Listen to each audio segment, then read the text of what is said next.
ఇప్పుడు ఈ ఊరు వార కార్యక్రమం నందమూరి తారక రామారావు గారు అనుమతి తీసుకున్నారా? ఒకటి. రెండోది, 2 రాష్ట్రాల్లో చేస్తారా, ఒక ఆంధ్రప్రదేశ్లో మాత్రమే? సార్, మాకు వాస్తవానికి మంచి పనికి ఎవరు పర్మిషన్ అవసరం లేదని మేము బలంగా నమ్ముతున్నాం. కానీ నేను మన ఇంటర్వ్యూలో కూడా మాట అన్నాను, అన్నా మేము మా హీరో గారికి మేము ప్రతిదీ వివరించుకోనివ్వండి. ఒక్కసారి రోడ్డు మీద నడుచుకుంటా వెళ్ళిపోయే ఒక అభిమాని, ఒకప్పుడు కథలు చెప్తున్నాను మీకు, జరిగినవి ఇవి. రోడ్డు మీద నడుచుకుంటా వెళ్ళే ఒక అభిమాని హీరో ఇంటి ముందు ఆగి హీరో గారి గేటు దగ్గర ఒక 2-3 రోజులు అలాగే కూర్చుంటే హీరో గారు బయటకు వచ్చి ఫోటో ఇచ్చి వెళ్ళినటువంటి వ్యక్తి మా రామారావు గారు. అలాంటిది 7 సంవత్సరాల నుంచి ఇంత సర్వీస్ చేస్తా, ఇంత అంటే మేము ఒక్కలమే చేస్తాం, మేము ఎప్పుడు చెప్పట్లేదండి. మాది కూడా మేము ఎగ్జాగరేట్ చేయట్లేదు, జనాలే ఎగ్జాగరేట్ చేస్తున్నారు. మేము కామ్గా సోషల్ మీడియా పోస్టర్ వేసుకొని వెళ్ళిపోయాం, జనాలే దాన్ని ఇక్కడ దాకా తీసుకొచ్చారు. సో అలాగా చిన్న అభిమాన్ని కూడా కలిసే మా రామారావు గారు ఇన్ని సంవత్సరాలుగా మేము ఇంత కష్టపడుతుంటే మమ్మల్ని ఎందుకు కలవట్లేదు? మేము ఆయన్ని కలిసి మొరపెట్టుకొని, అన్నా మేము ఇంత కష్టపడుతున్నాం మీ గురించి, ఇలా ఒకటి అనుకుంటున్నాం, ఇది చేస్తే బాగుంటుందా లేదా ఒక్కసారి చూడండి అన్న, మా వయసు చాలా చిన్నది, మాకెవరు గైడెన్స్ లేరు, మాకు మేమే తడబడుకుంటా కింద పడతా లేస్తా చేస్తున్నాం చెప్పాలని ఎప్పటి నుంచో ఉందండి. కానీ అవకాశం ఎందుకు రావట్లేదో మాకు కానీ, మా కోర్ కమిటీ సభ్యులకు కానీ, మా తల్లిదండ్రులకు కూడా ఎప్పుడు నాకు అది అర్థం కాని ప్రశ్న. కాబట్టి అనుమతి తీసుకోవడం అంటే ఇదే సార్, మంచి పనికి అయితే అనుమతి లేదు, ఆయనే స్టార్ట్ చేయమన్నారు, అందుకే చేసాం. అంటే ఒక నిమిషం, ఇది ఎప్పుడు స్టార్ట్ అయింది మీ ఎన్జిఓ అనేది? సార్, యాక్చువల్గా ఎన్జిఓ కంటే ముందు ఒక చిన్న ఫ్యాన్ క్లబ్ గా స్టార్ట్ అయింది 2020 కోవిడ్ ఫస్ట్ వేవ్ లో. ఒక 6 నెలలకి మాకంటూ ఒక సపరేట్ ఇంట్రెస్ట్ చూపిస్తున్నారు ఆడియన్స్ మా కంటెంట్ కి, దాన్ని ఎన్జిఓగా చేంజ్ చేద్దామని అనుకున్నాం. ఎన్జిఓగా చేంజ్ చేయగానే ఫస్ట్ ప్రోగ్రామే 50 ఊర్లలో చేసాం, ఆంధ్ర, తెలంగాణ, కర్ణాటకలో. ఎందుకంటే ఆ టీం కూడా ఎక్సైట్ అయ్యారు మా కాన్సెప్ట్ కి. మన రాజీవ్ కనకాల గారే పోస్టర్ లాంచ్ చేశారు. అలా తేరుకున్నాం అనేసరికి సెకండ్ వేవ్ వచ్చింది. సోషల్ మీడియాలో కాదండి, ఎన్జిఓ అంటే సోషల్ సర్వీస్ చేయాలి, గ్రౌండ్ లెవెల్లో ఉండాలి. అలా ఎంతమందికి ఎన్ని సేవా కార్యక్రమాలు చేశారు, ఎలా చేశారు, ఎంతమంది మీ టీం ఉన్నారు? ప్రస్తుతానికి రిజిస్టర్డ్ వాలంటీర్స్ దగ్గరగా ఎన్ఆర్ఐస్ వీళ్ళని పక్కన పెట్టుకుంటే 27,000 మంది వాలంటీర్లు, పైచిలుకు వాలంటీర్లు ఉన్నారు సార్.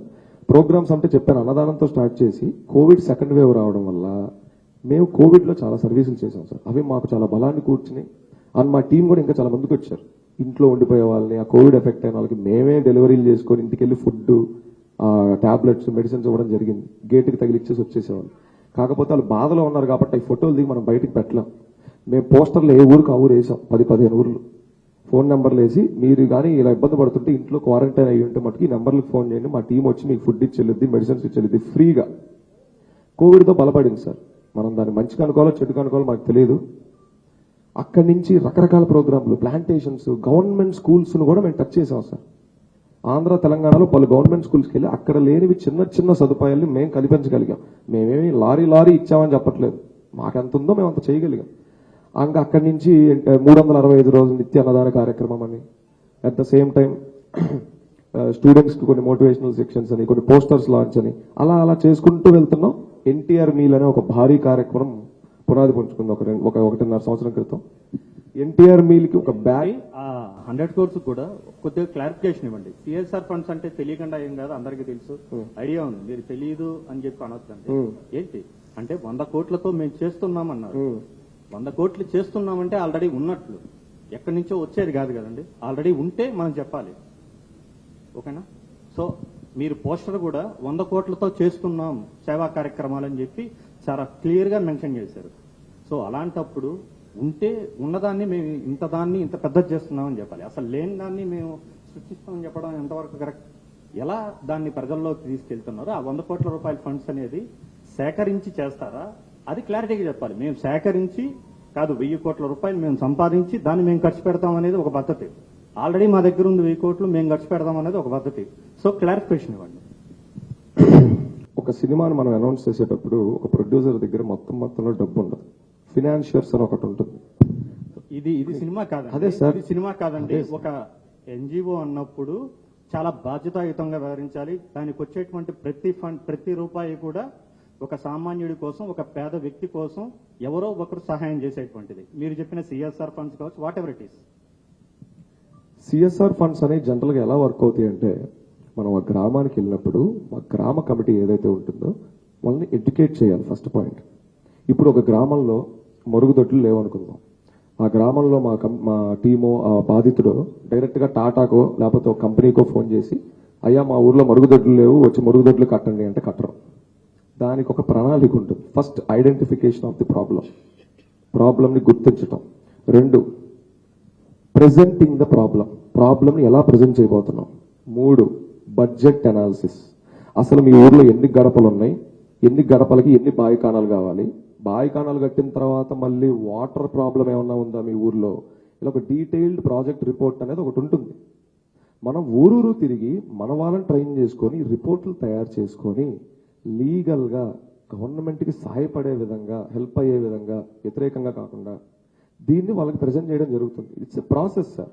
మనం ఇదంతా చేయకుండా 100 కోట్లు ఏ సిఎస్ఆర్ కంపెనీ మన ఎన్జిఓకి ఇవ్వదు. First point to be noted sir. And ఇంకోటి పోతే మేము 100 కోట్లతో చేసేస్తున్నాం అని ఎక్కడ చెప్పలేదు. 100 కోట్లతో చేసేస్తున్నాం అని 100 కోట్ల రూపాయల సేవా యజ్ఞం అని చెప్పాను. 100 కోట్లతో సేవా యజ్ఞం అదే సార్. సో దాన్ని ఎలా ప్రాపర్ గా చేస్తారు? మీరు చెప్పినట్టు ఒక టాయిలెట్ కట్టాలన్నా ఒక ప్లానింగ్ ఉండాలి, ఒక ప్రణాళిక ఉండాలి. ఇవన్నీ మాకు తెలియదు కాదు. గ్రౌండ్ లెవెల్ ఉన్న వాళ్ళం, మాకు అన్ని క్లారిటీ ఉంటుంది. అయితే సో దాని ప్రాపర్ గా డబ్బులుంటే చేస్తామని చెప్పడం వేరు, మేము సంపాదించి చేస్తామని చెప్పడం వేరు, మేము వేరే వారి దగ్గర విరాళాలు సేకరించి చేస్తామని చెప్పడం వేరు. సో మీరు చెప్పేది సిఎస్ఆర్ ఫండ్స్ అనేది కేవలం బయట వాళ్ళ దగ్గర నుంచి ఒక విరాళంగా సేకరించి మేము చేస్తున్నారు అని చెప్పాలి. సో దాన్ని చెప్పే విధానంలో చాలా తేడా వస్తుందని చెప్తున్నాను. సో అందుకే అడుగుతున్నాను, 100 కోట్ల రూపాయలను మీరు ఎలా సంపాదించగలుగుతున్నారు? మీకు ఇప్పటికే ఏదైనా కంపెనీలు మీకు ముందుకు వచ్చాయా? అంటే కార్పొరేట్ కంపెనీలు ఏమైనా ముందుకు వచ్చి మీకు 100 కోట్ల రూపాయలను మేము ఇస్తాం సో ఒక రా ఎన్టీఆర్ సంస్థకు మేము అందజేస్తున్నాం అని ఎవరైనా చెప్పారా? మీరు ఎవరినైనా అప్రోచ్ అయ్యారా? ఇప్పటి వరకు ఎంత సేకరించారు, ఎంత వచ్చాయి? సార్ ఇదంతా ఒక పెద్ద లాంగ్ ప్రాసెస్ సార్. సేకరణ అంటే ఇప్పుడు మన ఆంధ్రప్రదేశ్ ఉంది సార్. ఎవ్రీ ఇయర్ మన కంట్రీలో కొన్ని వేల కోట్లు సిఎస్ఆర్ ఫండ్స్ బయటకు వస్తాం జరుగుతుంది. అందులో మన ఆంధ్రప్రదేశ్ ఒక 4%, 5% క్యాప్చర్ చేసుకుంటుంది. అండ్ క్యాప్చర్ చేసిన ఫండ్స్ ని ఎప్పుడైనా ప్రభుత్వం మేజర్ థింగ్స్ మీద పెడుతుంది. Like health care, child education, అలాగే గ్రామీణాభివృద్ధి. ఇందులో ఒక నెంబర్కి ఒకటి ఉంది సార్. రూరల్ డెవలప్మెంట్ కి చాలా తక్కువ మొత్తంలో సిఎస్ఆర్ ఫండ్స్ ఇంప్లిమెంట్ అవుతున్నాయి. ప్రస్తుతానికి ఉన్న నేను ఇంటర్నెట్ లో ఉన్నది, ప్రాపర్ రికార్డ్స్ లో ఉన్నది మాత్రం చెప్తున్నాను సార్. ఇది ఎంతవరకు వాస్తవాలు అనేది ఇంక దాంతో ఆ రిపోర్ట్ దగ్గర తీసుకొని వదిలేస్తాం. సో మనం రైతే రాజు ఒక్క నిమిషం. మా పేరుతో ఎలాంటి డొనేషన్లు ఎక్కడా కూడా సేకరిస్తే వద్దని చెప్పారు వాళ్ళు. దాని మీద ఇవ్వాల్సిన అవసరం లేదన్నారు. మరి మీరు మీ సంస్థ ఎన్జిఓ సంస్థ పేరుతో మీరు సేకరిస్తారా, లేదా ఎన్టీఆర్ పేరు చెప్పి సేకరిస్తారా? సార్ ఫస్ట్ ఆఫ్ ఆల్ మేము ఇది డైరెక్ట్గా వెళ్ళి అడిగే క్రౌడ్ ఫండింగ్ కాదు సార్. ఒక కార్పొరేట్ అనేవారు వాళ్ళకి సిఎస్ఆర్ ఇస్తున్నారంటే మా నుంచి వాళ్ళకి కొన్ని అఫీషియల్ పేపర్స్ వెళ్ళాలి. మేము పెట్టే ప్రతి రూపాయికి లెక్క ఉంటుంది. వ్యక్తిని అడగట్లేదు సార్, ఎప్పుడు వ్యవస్థలను అడుగుతున్నాం సార్. హలో రూప్ గారు మా రిపోర్టర్ చెప్పింది, మా మిత్రుడు చెప్పింది చాలా క్లారిటీ. సిఎస్ఆర్ ఫండ్స్ ఒకటి మీరు ఎన్టీఆర్ పేరు తీసుకుంటారు కదా, నా పేరుతో అసలు ఎవరికి ఇవ్వద్దు అని ఎన్టీఆర్ గారి ఒక ప్రకటన విడుదల చేసినప్పుడు మీరు ఎలా ఎక్స్పెక్ట్ చేస్తున్నారు సిఎస్ఆర్ కింద పలానా కంపెనీ మీకు ఎందుకు ఇవ్వాలి? అసలు ఆ మాటకు వస్తే అది ప్రభుత్వాల పని కదా. ఇప్పుడు చెప్తున్నా మీకు స్వయంగా ఎన్టీఆర్ కార్యాలయంలో నా పేరుతో ఎవరికి డబ్బులు ఇవ్వద్దు, విరాళాలు ఇవ్వద్దు, ఫండ్స్ ఇవ్వద్దు అని చెప్పినప్పుడు మీరు ఎన్టీఆర్ మీరు కంపెనీ దగ్గరికి వెళ్ళి మీ సిఎస్ఆర్ కింద మీరు ఇవ్వాల్సిన నిధులంతా మాకేమని మీరు ఎలా అడుగుతారు? అసలు మీకు రైట్ ఎక్కడుంది అని అంటే ఏం చెప్తారు? ఇవ్వాల్సిన నిధులన్నీ కాదు సార్, ఆ ప్రాబ్లంకి కావాల్సినంత నిధి మాత్రమే. ఇంకోటి వచ్చేసరికి సార్ మనది official registered NGO sir. Paper work అంతా ప్రాపర్గా ఉంది. సో దీనికి ఒక అకౌంట్ ఉంటుంది, దానికి ఆడిటింగ్ ఉంటుంది. అందులో ఉన్న ఏ రూపాయిని ఎవరు టచ్ చేయలేరు, ఫస్ట్ పాయింట్. అని ఇంకోటి మీరు అన్నారు ఎన్టీఆర్ గారు ఎవరు ఇవ్వద్దు అన్నారు అని. అదే సార్ నేను అంటుంది, ఒక వ్యక్తి దగ్గరికి వెళ్ళినప్పుడు ఎటువంటి పేపర్ వర్క్ ఏది అవసరం లేదు. ఆ వ్యక్తి దగ్గర 2 ఎమోషనల్ మాటలు మాట్లాడో లేకపోతే ఇంకేదో చేసో మనం డబ్బులు వాళ్ళ దగ్గర వేయించుకోవచ్చు. కానీ మేము తప్పు చేయం. ఫ్యాన్స్ ఎమోషన్స్తో మేము ఆడుకోం. కార్పొరేట్ దగ్గరికి వెళ్తున్నాం. రెండోది పోతే ప్రభుత్వం పని కాదు సార్, ఎన్జిఓస్ పని ఉంటుంది ఎక్కువ శాతం. అంటే నాన్ గవర్నమెంటల్ ఆర్గనైజేషన్స్ కి ఎక్కువ సిఎస్ఆర్ ఫండ్స్ వస్తాయి, వాళ్ళే అలాంటి కార్యక్రమాలు చేస్తారు. ఉదాహరణకి చాలా బ్రిడ్జిలు మన ఆంధ్రప్రదేశ్ లో కూడా వరల్డ్ బ్యాంక్ లాంటివి పెద్ద కంపెనీలు కట్టించున్నాయి 100 కోట్లు ఇన్వెస్ట్ చేసి. సో మనం ఎంత పెద్ద రాష్ట్రంలో ఇంత పెద్ద వాలంటీర్ నెట్వర్క్ లో మేము ఎంత పెద్ద ప్రోగ్రామ్ కి చెప్పిన నెంబర్ 100 కోట్లు మాత్రమే. 100 కోట్ల రూపాయల సేవా యజ్ఞం అనేది 100 కోట్లు అనేది we are acting as a bridge between the need and the CSRs. సిఎస్ఆర్కి వాళ్ళకి నీట్గా మనం బ్రిడ్జ్గా వ్యవహరిస్తున్నాం. 100 కోట్లు అనేది మా టార్గెట్ మాత్రమే. 100 కోట్లు మా దగ్గర ఉన్నాయని మేము చెప్పలేదు. అండ్ మీరు ఇప్పుడు వచ్చిన లెటర్ ప్రకారం దీనికి చాలా టైం పడుతుంది సార్. ఇప్పుడు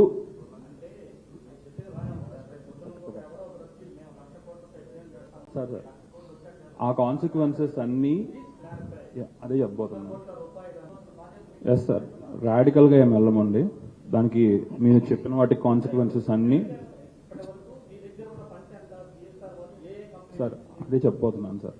చాలా రెస్పాన్సిబుల్గా నందమూరి తారక రామారావు గారికి గౌరవం ఇస్తూ, ఆయన మాట గౌరవం ఇస్తూనే మా ప్రాసెసింగ్ మీద ఉండబోతుందండి. ఎందుకంటే ఇవాళ చెప్పి నెక్స్ట్ మంత్లో చేసే ప్రోగ్రామ్ కాదు ఇది. మేము పెట్టుకున్న టార్గెట్కి, మేము పెట్టుకున్న టైం ఫ్రేమ్కి there will be a due process. ఇక్కడి నుంచి తర్వాత అడుగులు ఎలా ఉంటాయి అనేది వీల్ టేక్ ఏ కాల్. చాలా రెస్పాన్సిబుల్గా, చాలా బాధ్యతాయుతంగా వ్యవహరిస్తాం. అంతేగాని ప్రతి రూపాయికి అకౌంటబిలిటీ ఉంటుంది. అలా అని చెప్పేసి ఎవరి మీద వెళ్ళి విరాళాలు తీసుకోవడం, ఇక్కడున్న ఫ్యాన్స్ అనే కాదు, లైవ్ ద్వారా వీక్షిస్తున్న అభిమానుల దగ్గరకు కానీ మీరు కనుక్కోండి, ఇప్పటి వరకు ₹1 విరాళం కూడా మేము అడగలేదు.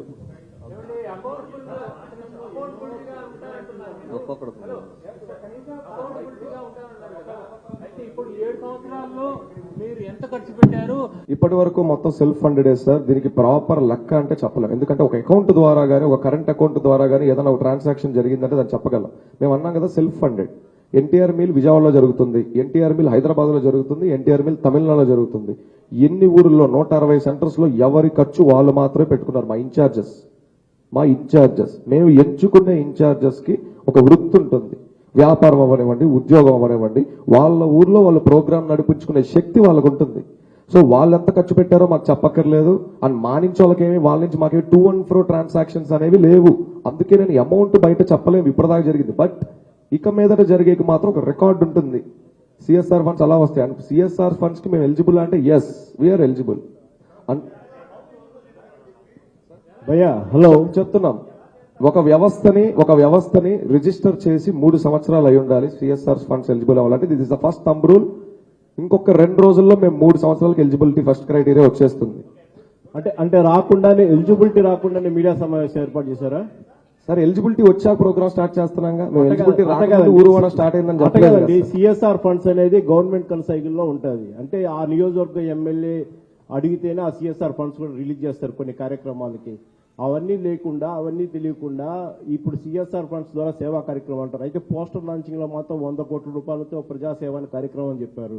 అది ఎంతవరకు ఇప్పటి వరకు మీరు స్వతహాగా ఏదైనా ఫండ్స్ వేసుకున్నారా? ముందుగా మా జోబుల్లో నుంచి మాకు చాలా వేసుకున్నాం సార్. వేసుకోకుండా వ్యవస్థ ఇంత దూరం రాదు. అలానే మేము ఒక్కళ్ళం వేసుకున్నాం అని చెప్పాలా. రెండోది పోతే గవర్నమెంట్ అప్రూవల్ మాత్రమే ఉండాలంటే రాంగ్ సార్. గవర్నమెంట్ సీసీలో పెడతాం కాపీ ఫస్ట్ థింగ్. రెండోది ఎన్జిఓస్ కి చాలా మేజర్ యాక్సెసెస్ ఉంటాయి ఈ కార్పొరేట్స్ తో. మీరు రికమెండ్ చేయొచ్చు కానీ ఫండ్స్ మీ చేతికి ఇవ్వాలని తెలియదా?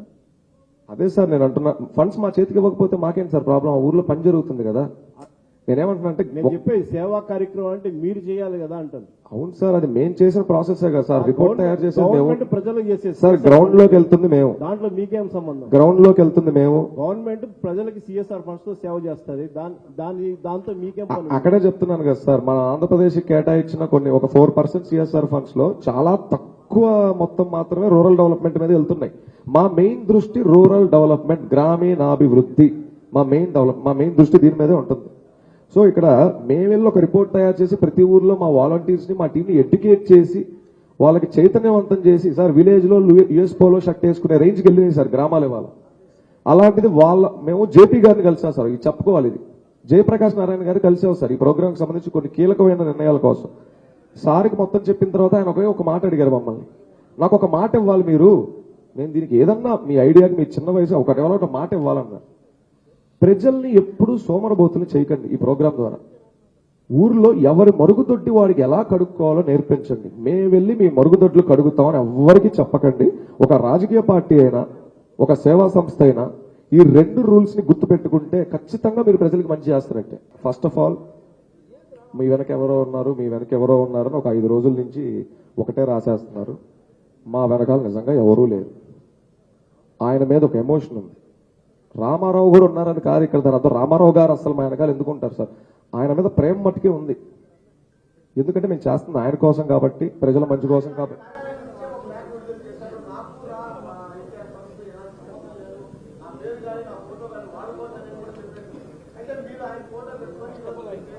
సార్ ఇప్పుడు సార్ అదే సార్ మన ఇంట్లో మనకు ఒక కుటుంబం ఉంటుంది సార్, లేదా మన ఫ్రెండ్ సర్కిల్ ఉంటుంది. ఎప్పుడు పక్కన ఒక ఇద్దరు ఫ్రెండ్స్ ఉంటారు. ఆ ఇద్దరు ఫ్రెండ్స్ ఏం చెప్తున్నారో మాత్రమే మనం వింటాం, కానీ ఆ బయట గేటు బయట అల్లాడిపోయేవాడిని మనం అంత ఫాస్ట్ గా చూడలేము సార్. అసలు హీరో గారికి మా గురించి ఎలాంటి మాటలు చెప్పారు అంటే, నేను పత్రికా సభ్యుల నుంచే నేను కొన్ని విన్నాను, నేను పేర్లు చెప్పలేను. మీ వెనకాల ఏదో పెద్ద రాజకీయ పార్టీ ఉందని, మీరు ఏదో ఒక పార్టీకి బీ టీం అని, హీరో గారికి తక్షణం మీ గురించి ఇలా చెప్తున్నారు, హీరో గారు అందుకే మీ గురించి భయపడి ఆ లేఖను వదిలారు, అందుకే మిమ్మల్ని హీరో గారు కలవడానికి ప్రయత్నించలేదు, చాలా బలంగా వెళ్ళింది. ప్రోగ్రామ్ స్పాన్ పెద్దదైతే నిజంగా వెనకాల ఎవరో ఉన్నట్ట.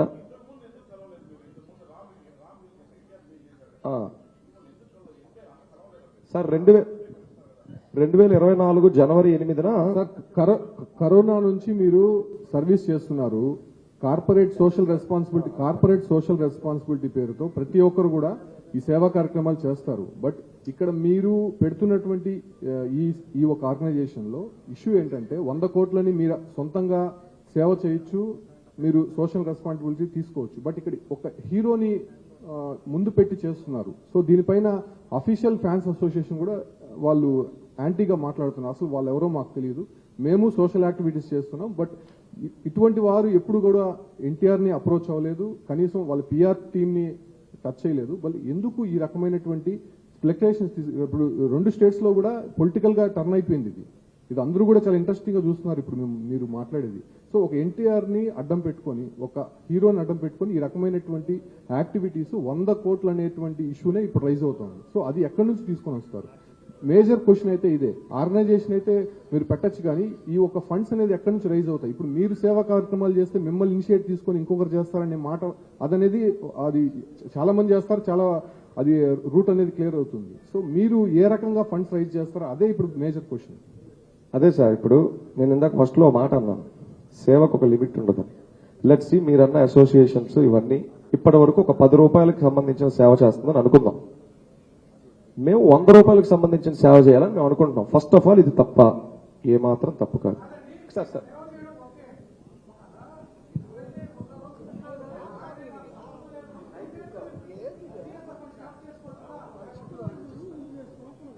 అదే కదా సార్ అంటుంది, మేము ఆయనకి ఎవరెవరు ఎలా చెప్పారో మాకు తెలియదు కదా సార్, మాకు తెలియదు కదా, మేము అది కదా అడుగుతుంది. మేము మన ఏబిఎన్ వెంకటకృష్ణ గారి డిబేట్ లో కూడా మేము సార్కి ఇదే చెప్పాం.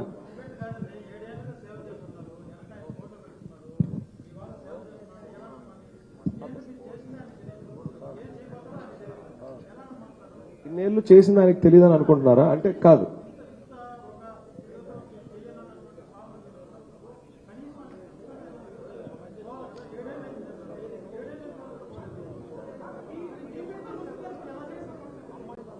ఏమండి, హలో మీకు హలో ఇక్కడ చెప్పండి. ఇక్కడ చూడండి స్ట్రైట్.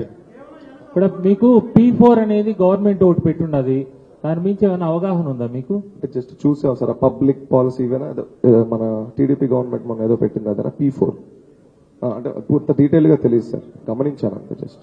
మరి మీరు ఒక కార్యక్రమం ఎత్తుకునేటప్పుడు సమాజంలో ఏం జరుగుతా ఉంది కూడా తెలుసుకోకుండా ఎట్లా ఉంటారు? P4 అనేది కొంత అవగాహన చేసుకోవాలి. అదే వస్తున్నాను సార్. మీకు ఇందాక పోర్ట్ఫోలియోస్ ఒక మాట చెప్పాను, అన్ని పనులు ఎప్పుడు ఒకళ్ళే చేయలేరు.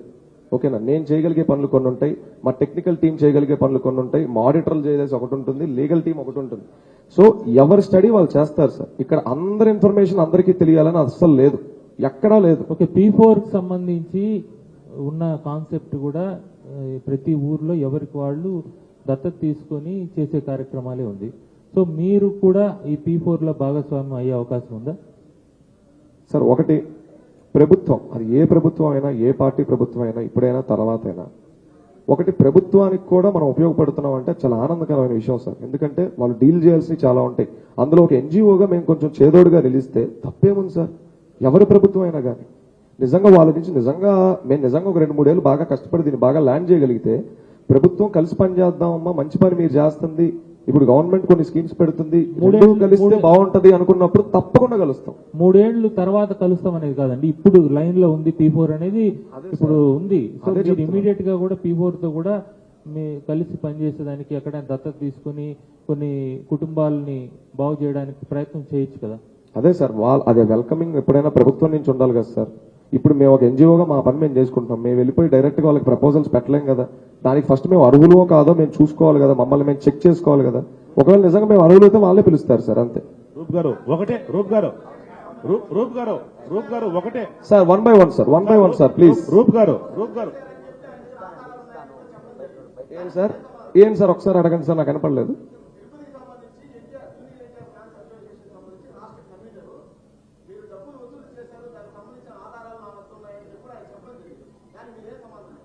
ప్రూఫ్ మనకి కథనాలు వద్దు సార్, ప్రూఫ్లు ఉంటే పెట్టండి.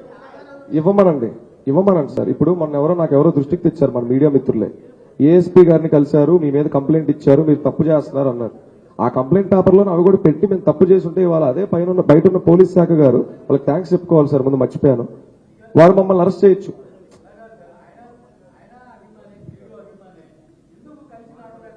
మేము కలవకుండా నడవట్లేదని ఎక్కడా చెప్పలేదు సార్. నేను మీకు మాట చెప్తాను సార్, అదే సార్ చెప్పబోతున్నాను సార్. అది ఎవరెవరికి పర్సనల్ ఎజెండా ఏంటో వెంటెట్టాలేంటో మనకు తెలియవు.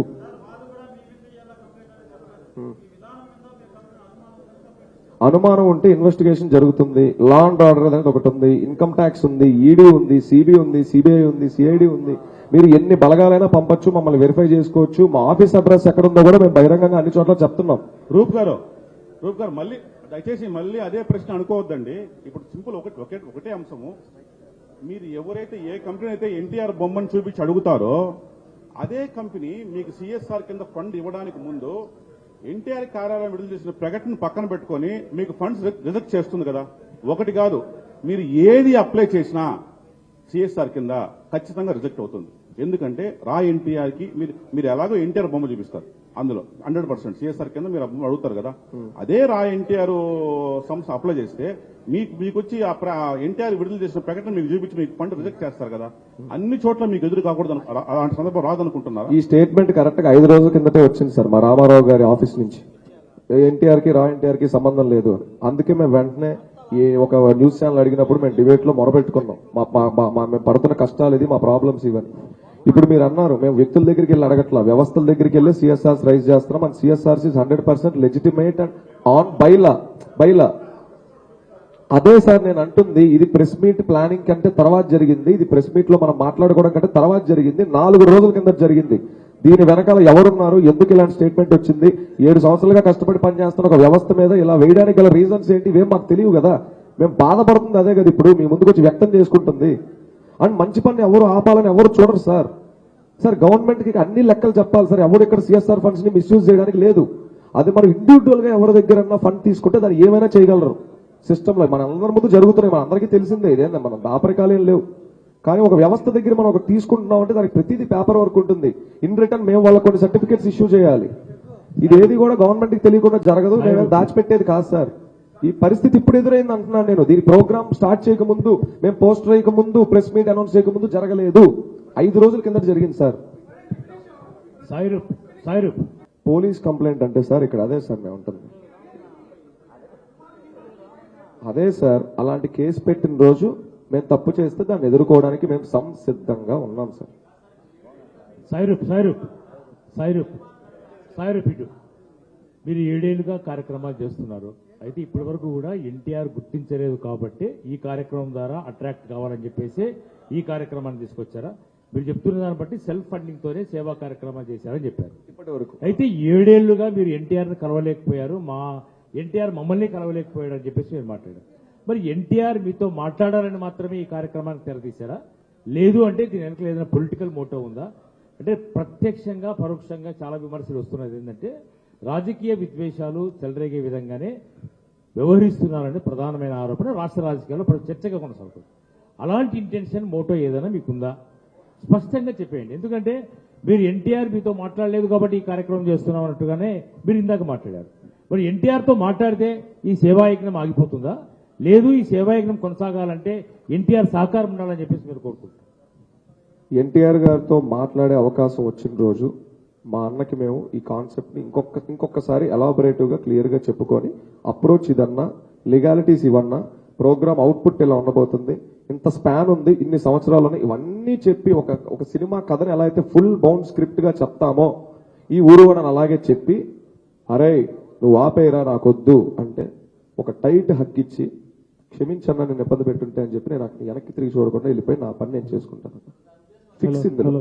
హలో సార్ సార్ నేను అదే అంటున్నాను సార్ కార్యాలయం ప్రకటన చేసిందంటే మాకు ఎక్కడ అఫీషియల్ గా ఒక లీగల్ నోటీస్ రాలేదు. నేను అదే చెప్తాను. నేను ఆ లెటర్ను అవమానించట్లేదు సార్. వినండి సార్ వినండి. నేను ఆ లెటర్ను అవమానించట్లేదు. మాకు ఇందులో ఎంతవరకు ఆథెంటిసిటీ ఉంది, ఆయనకి మా గురించి ఎలాంటి విషయాలు చెప్పి లెటర్ వేయించారో మాకు డౌట్ ఉంది. నేను ఆ 4-5 పక్కనుండే వాళ్ళ పేర్లు చెప్పను సార్, ఎప్పటికీ చెప్పను. వాళ్ళు ఎవరో అందరికీ తెలుసు, మీడియా ముత్తులకి. సార్ అదే కదా సార్ అంటుంది 2024. ఇందాక నేను డేట్ కూడా చెప్పి ఆపేశారు, నేను చెప్పనీ లేదు. 2024 జనవరి 8న మన దేవరా సినిమా టీజర్ లాంచ్ అయిన తర్వాత రాత్రి ఎప్పుడు 9ంటికి ఒక ఫ్యాన్స్ కన్వీనర్ ఆయన కూడా, నేను ఆయన పేరు కూడా చెప్పను. ఇందాక మీరు అన్నట్టు ఈ సోకాల్ తిరుపతి కన్వీనర్ లాగా ఆయన కూడా ఒక ఫ్యాన్స్ కన్వీనర్. అమ్మ హీరో నిన్ను కలవాలనుకుంటున్నాడు, హీరో గారితో ఒకసారి నువ్వు మాట్లాడాలి, మీ నుంచి ఎంతమంది వస్తారో రెడీ అవ్వండి అన్నారు. ఓకే అన్నాను సార్. అమ్మ ఆనందపడ్డాను. ఓకే ఆయన చెప్పుకునే 2024 జనవరి సార్, ఇది 2 ఏళ్ల క్రితం అనుకున్నాం. టైం బీయింగ్ అటు నుంచి ఎటు రెస్పాన్స్ లేదు, ఏమీ లేదు, ఇంకంతా షట్ డౌన్. మేము ఎవరిని అడుగుతాం సార్? మళ్ళీ మాకు ఎవరైతే ఫోన్ చేశారో ఆయన్నే అడుగుతాం. ఆయన అడిగితే ఇప్పుడు కాదమ్మా, తర్వాత ఇది అవ్వదులే, కష్టంలే, మాకు కుదరట్లేదు, ఇలాంటివి వచ్చాయి.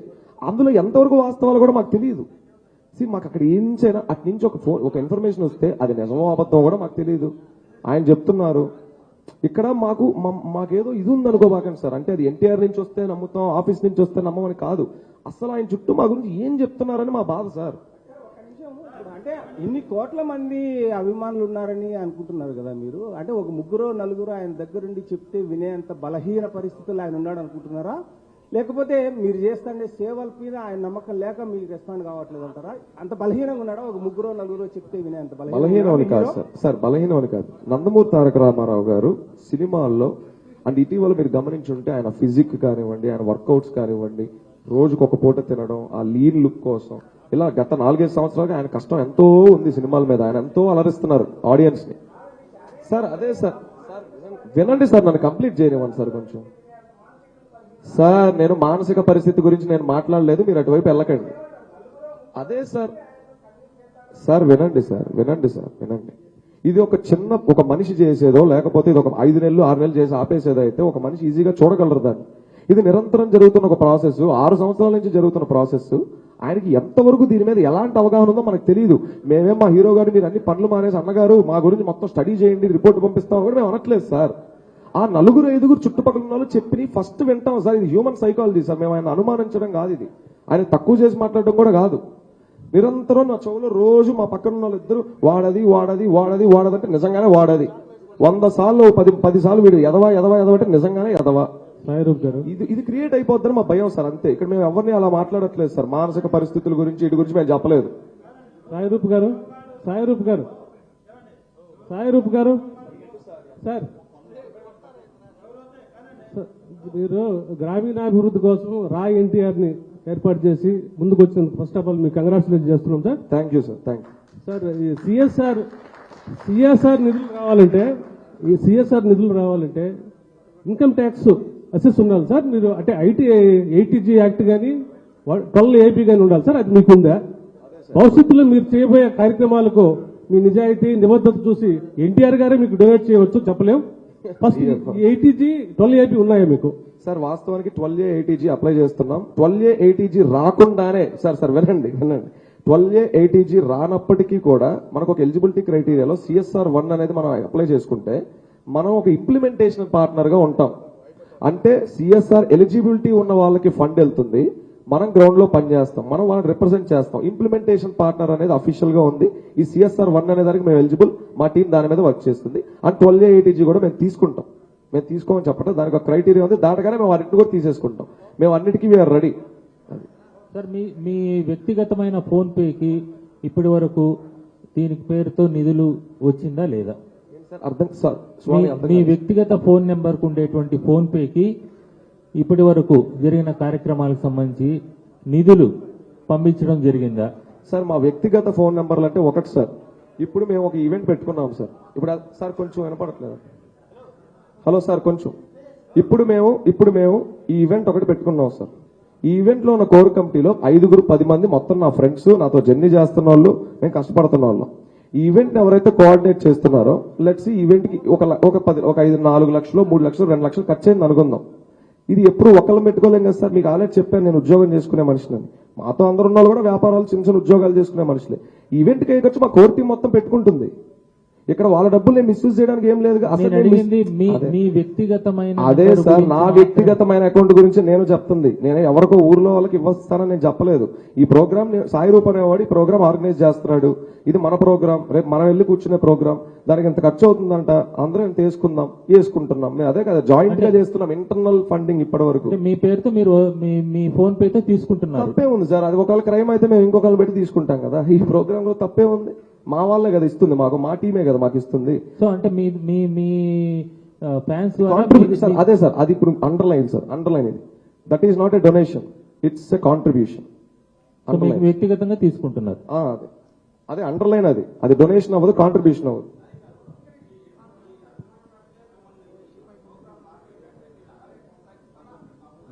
అదే సార్, ఆయన గారికి మా అన్నగారికి మేము ఒకసారి చెప్పుకొని అవకాశం వస్తే నేను కల్పించమని నేను బల్లగుద్దేం అడగట్లేదు సార్.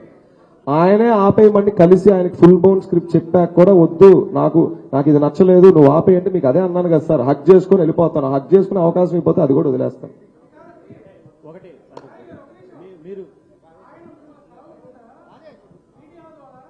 అదే కదా సార్ నేను అంటున్నాను. మమ్మల్ని ఫస్ట్ ఒకటే అడుగుతున్నాను సార్, మమ్మల్ని అంత దూరం పెట్టడానికి గల ప్రాబ్లం ఏంటో నాకు తెలియదు. మేమేమి టెర్రరిస్టులం కాదు, మాకేమి ఏం జబ్బులు లేవు, మేమేదో కలిస్తే మేమేదో అయిపోవడానికి. అసలు నేను ఒకటే అడుగుతాను సార్, ఇంత జరుగుతున్నప్పుడే కదా సార్ పిలిచి మాట్లాడాలి. సార్ ఇప్పుడు మీకు మాకేదో అవుతా ఉంది సార్, ఫోన్లో మాట్లాడుకుంటే అది అక్కడితో ఆగదు, ఇంకో మధ్యవర్తిని పంపిస్తే అసలే ఆగదు. అసలు ఏం జరుగుతుందో ఒకసారి పిలిచి కలిసి మాట్లాడితే శత్రువు కూడా వింటారంటారు. అలాంటిది ఆయన అభిమానులు అర్థం చేసుకోరా? ఇంతకాలం ఇన్ని సంవత్సరాలు మా బాధలు కడుపు చించుకుంటే కాళ్ళ మీద పడింది సార్. అభిమానులు వినరా? ఒక్కసారి కలిసి అర్హత లేదా అని నేను అడుగుతున్నాను సార్, అంతే. కోట్ల మంది ఆయనకున్నారు, అది ఒక విషయం పక్కన పెడితే ఇక్కడ ఒకటి మీరు అన్నీ కూడా అన్న మైక్ కనపడట్లేదు, అన్నీ కూడా జరగబోయేది చెప్తున్నారు. ఏది సిఎస్ఆర్ ఫండ్స్ వస్తాయి, ఐటీది మేము తెచ్చుకుంటాం, ఈ 3 ప్రోగ్రాంలు చేస్తాం, అన్ని జరగబోయేదే. ప్రస్తుతం ఏది కూడా కాదు, ఇంకా ఏది కూడా మీకు అన్ని ఇన్కంప్లీట్ గానే ఉంది. సో ఇలాంటప్పుడు ఎందుకు అలా 100 కోట్ల రూపాయలు అనేది ఒక పోస్టర్ వేసి ఒక తెలియని ఒక అలజడిని ఎందుకు రేపారంటారు? Sir it's all about span. See when number comes into the picture, ఆ స్పాన్ ని తెలియజేయడంలో ఎటువంటి తప్పు లేదు. అదే సార్ ఇప్పటిదాకా చేసిన ఏ ప్రోగ్రాములకి మేము ఎక్కడ నెంబర్ వేయలేదు సార్, గుర్తించండి దయచేసి. ఇప్పటిదాకా చేసిన ఏ ప్రోగ్రాములకి మేము వేయలేదు. దీని స్పాన్ చాలా పెద్దది, దీని పరిధి పెద్దది, ఇది పెద్దది అని తెలియజేయడంలో ఎటువంటి తప్పు లేదు. ఒకటి మీరు చాలా క్లియర్ గా ఇందాక చెప్పింది ఏంటంటే ఒక ఆవేదన మీరు స్పష్టంగా ఉంది. మేము అభిమానులుగా కలిసే అర్హత లేదా, మమ్మల్ని ఆయన కలవరా అని ప్రశ్నిస్తున్నారు. ఎన్టీఆర్ కలవడం ఒక్కటే మీకు లక్ష్యమా? ఈ కార్యక్రమం ద్వారా మీరు ఏం చెప్పదలుచుకున్నారు? అదే చెప్పబోతున్నాను సార్. ఎన్టీఆర్ గారిని కలవడం ఒకటే లక్ష్యం అయితే అసలు ఈ ఊరు వాడ ఇవన్నీ లెటర్లు రాకముందే వచ్చినాయి. ఈ లెటర్లు ఏం ముందే రాలా.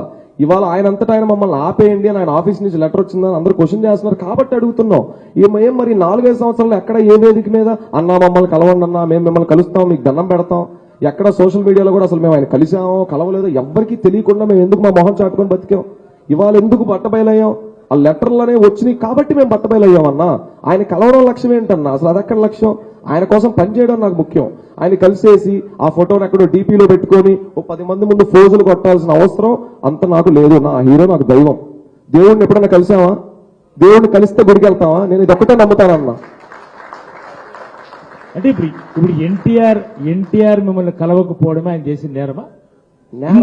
అర్థం కాలేదు. ఆ పదవి ఏంది? నేరమా? అంతే కదా మీరు చెప్తున్నారు. కాదు కలవలేరు అంటే ఇప్పటికి కూడా నేను ఒకటి నమ్ముతున్నానన్న, మా రామారావు గారు ఫుల్ బిజీగా ఉంటారు. మా యొక్క మీడియాలో మాట్లాడుకున్నవి కానీ, ఇవాళ ఈవెంట్ కానీ, మేము వేసిన పోస్టులు కానీ ఇవన్నీ కూడా ఆయన పూర్తిగా చూశారని మాకు నమ్మకం లేదు. ఎందుకంటే ఆయన షెడ్యూల్స్ వేరు, నైట్ షూట్లో ఉంటారు, ఆరోగ్యం పాడు చేసుకుంటున్నారు, అభిమానుల కోసం కష్టపడి వర్కౌట్లు చేసి. ఆయనకి ఇవన్నీ ఇప్పుడు ఇంత 2.5 గంట కూర్చుని ప్రోగ్రామ్ చూసే టైం ఆయనకు ఉంటుంది అనుకుంటున్నారా మీరు? మళ్ళీ రేపొద్దున్న ఏమైంది అని ఒకళ్ళిద్దరిని అడిగినప్పుడు వాళ్ళు ఇందులో ఎంతవరకు వాస్తవాలు చెప్తారో నాకు నమ్మకం లేదు. నేను అదే చెప్తున్నాను అన్న, నేను ఇక్కడ ఎవరిని అవమానించట్లేదు, నాకు నమ్మకం లేదు అంతే. ఇక్కడ మా ఉద్దేశం సార్, మీ యాక్టివిటీ పైన ఒక ఇదేంటంటే యువగళం స్టార్ట్ అయ్యేటప్పుడు కూడా, యువగళం కుప్పంలో ప్రారంభమైన రోజు కూడా మీరు ఇదే విధంగా హడావిడి చేశారు.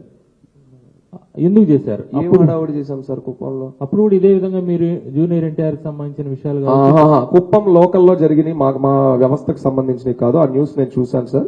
వాళ్ళు మా వ్యవస్థ బయట వాళ్ళు ఫ్యాన్స్ అసోసియేషన్ మెంబర్. అతనికి మా వ్యవస్థలో ఎటువంటి అనుబంధం లేదు అంటే నాకు ఆ విషయం గురించి తెలుసు. ఓకే, ఇప్పుడు మీరు తిరుపతిలో ఈ కార్యక్రమం సంబంధించిన ప్రెస్ మీట్ పెట్టారు. తిరుపతిలో వేలాది మంది ఎన్టీఆర్ ఫ్యాన్స్ ఉన్నారు. ఎంతమంది ఇప్పుడు ఇక్కడ పార్టిసిపేట్ అవుతున్నారు ఈ ప్రోగ్రామ్ లో? ఇది చెప్పాం కదా sir, entry strictly only for hour media మిత్రులు అండ్ మా కోర్టు. ఏ అభిమానులకి ఎంట్రీ లేదని లెటర్ లో చెప్పాం. మనం బయట 3 మెయిన్ స్ట్రీమ్ ఛానల్స్ లో చెప్పారు, లెటర్ లో చెప్పారు. అంటే మీ టీమ్ లో తిరుపతి నుంచి ఎవరు లేరా సార్? మేము పిలవదలుచుకోలేదు సార్. ఇది టీమ్ మీటింగ్ కాదు, మా core committee with press meet with media. ఊరు వాడ కాన్సెప్ట్ వెళ్ళాలి. ఇక్కడ మేము ఇప్పుడు తిరుపతి టీంని పిలిచాం అనుకోండి సార్, పక్కన ఉన్న పాకల్ని పిలవాలి, చంద్రగిరిని పిలవాలి, చిత్తూరుని పిలవాలి, నగరి పిలవాలి, పుత్తూరు పిలవాలి, కాళహస్తి పిలవాలి. ఇక్కడ తాగదు, మళ్ళీ రాష్ట్రం అంతా అడుగుతారు. మేము బహిరంగ సభ పెట్టడం మా ఉద్దేశం కాదు సార్. బహిరంగ సభలు పెట్టాల్సిన అవసరం ఏంటి? మంచి జరిగితే చాలు. సాయిరూప్ గారు ఒకటే అంటే చెప్పండి sir. NGO 3 years back start అయింది. సో ఈ 3 years లో అంటే 24 లో స్టార్ట్ చేశారా? 23 ఏం సార్ ఎన్జిఓనా? ఎన్జిఓ లేదు సార్. అంటే ఓకే, రిజిస్టర్డ్ అంటున్నారా మీరు? Yeah. యాక్చువల్ గా రిజిస్టర్ 2023 July 20 అయింది సార్ మాకు. ఓకే, 3 years అవుతుంది. అవుద్ది, ఎల్లుండికి అవుద్ది. అంటే ఫస్ట్ ఇయర్ ఎంత ఖర్చు పెట్టారు? సెకండ్ ఇయర్ ఎన్జిఓ తరఫున ఎంత ఖర్చు పెట్టారు? థర్డ్ ఇయర్ ఎంత వరకు వచ్చింది? అదే చెప్పాను సార్. ఇప్పటిదాకా ఎటువంటి ఫండింగ్ అనేది ఇప్పటిదాకా మేము చేయలేదని చెప్పింది అదే. మేము క్రౌడ్ ఫండింగ్ చేయనప్పుడు, మేము అకౌంట్ డబ్బులు కొట్టించుకున్నప్పుడు ఆడిటింగ్ ఎలా జరుగుద్ది, రిపోర్ట్ ఎలా వచ్చింది, అసలు అకౌంట్ మేము యూజ్ చేయట్లేదు పక్కన పెట్టా ఉన్నప్పుడు రిపోర్ట్లు ఎలా ఇస్తాం? ఇయర్ ఇంటర్నల్ ఫండింగ్ తో జరిగింది.